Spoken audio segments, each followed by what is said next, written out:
This video will show the hyperflash on my Ford F-150. The headlamps are on.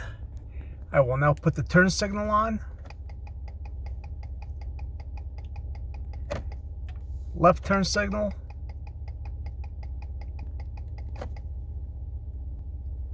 Now the hyperflash with the headlamps off. Turn that on. So it's short and then it goes to normal.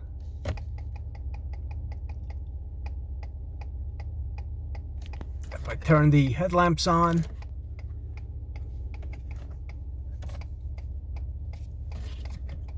there it goes. Goes right into hyperflash again.